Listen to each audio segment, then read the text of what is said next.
I want to go on this side, but basically, Matt, like, so does that mean ETH post-merge will mean fewer ETH? Well, yeah, as Tim mentioned, there's going to be a reduction in rewards, but as he also mentioned, the primary driver for the initial set of rewards was to give those miners the ability to pay for a lot of the equipment, to pay for the electricity. And with the removal of that, we can reduce the total amount of rewards while still giving the network really good economic incentives.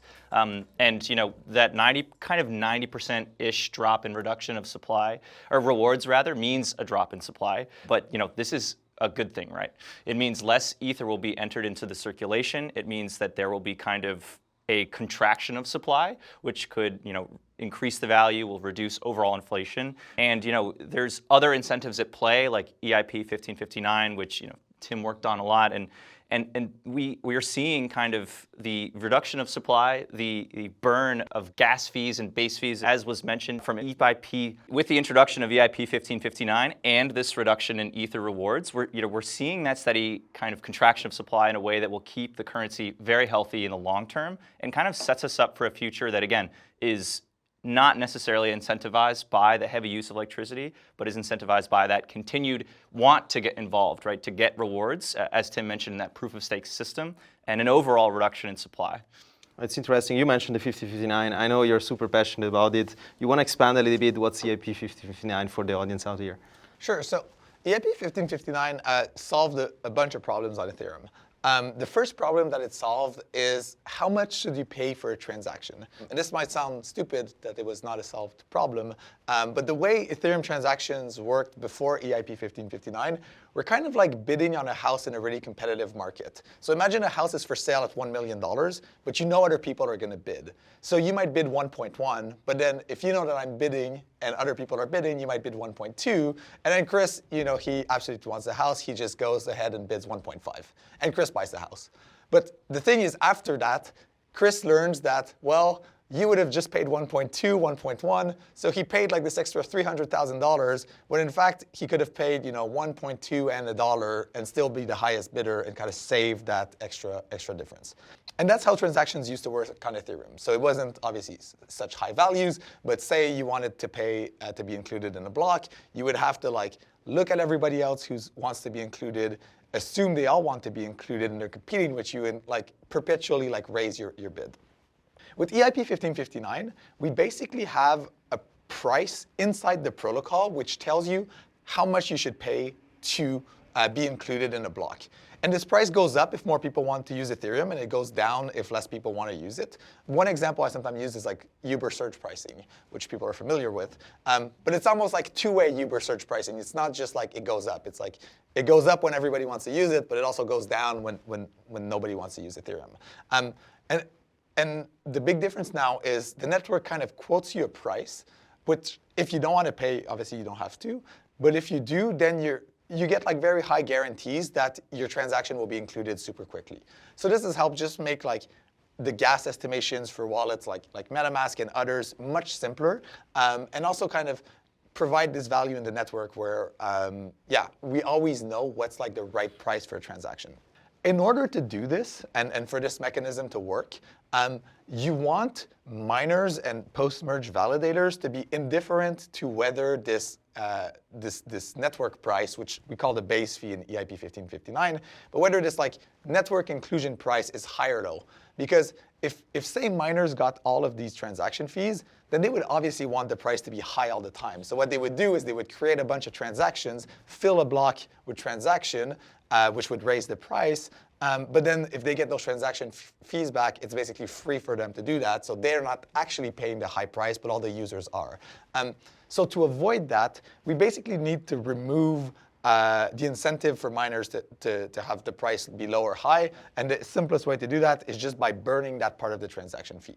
So before EIP 1559, miners would get basically 100% of transaction fees. Whereas today, they only get a small tip, we call it, for the transaction. So you still want to pay miners a little bit of money, because otherwise they would just mine empty blocks forever. They just wouldn't include your transaction.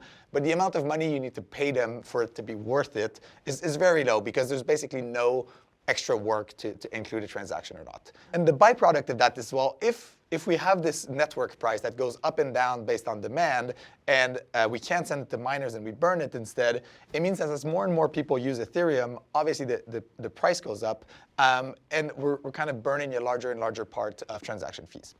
And this is nice because it kind of creates a healthy feedback loop between like usage on the network and kind of value capture by the network. So you can think of this as like, when people kind of pay to use Ethereum a lot, then the network destroys more supply. And if you kind of hold all things equal, then you have like the same value in the network distributed over a smaller amount of supply. So yeah, I think this just creates like a really like healthy network where like it helps the user experience. It creates like a better kind of transaction sending experience, but then it also provides like a value capture mechanism for Ethereum in the form of these burnt fees. I mean, I think the intent at the end of the day is solving these congestion issues, but in the same time, you want to implement this burn structure. So I think that's great. So in the same time, you're improving security, you create a deflationary pressure, and I think that's great. And so in the afternoon, we will have basically this interview with Justin Drake, the colleague of Tim. We will go through this sound money and ultra sound money concept. I just want to ask you, Matt, like what are the implications there for speaking about this sound money system?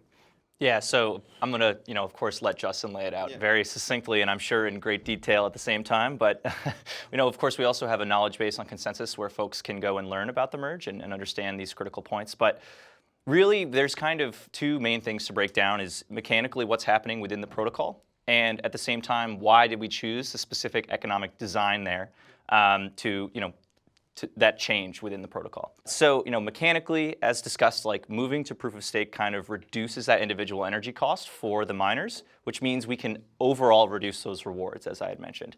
Fewer tokens are being minted as a part of those block rewards, which means we can expect that 90% reduction in supply. The second mechanism is, of course, what Tim just mentioned, EIP 1559, which continues to burn some of those fees collected by the network, continuing to bring the deflationary pressure down.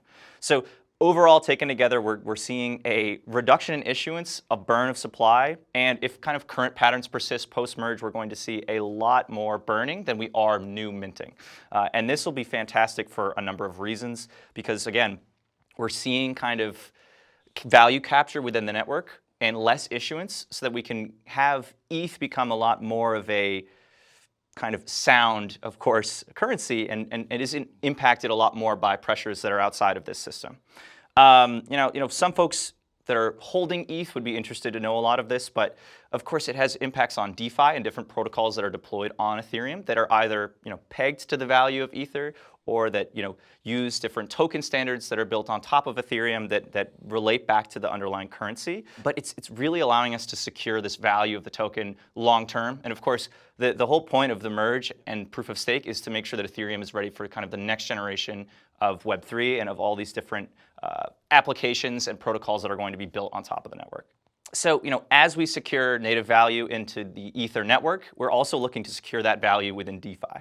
And in short, there's kind of three ways that we're going to see Ether used in these protocols post-merge, which is, of course, staking it to participate in the network, using it to pay transaction fees as a user to do something on the network, and locking some of that Ether as collateral in other protocols.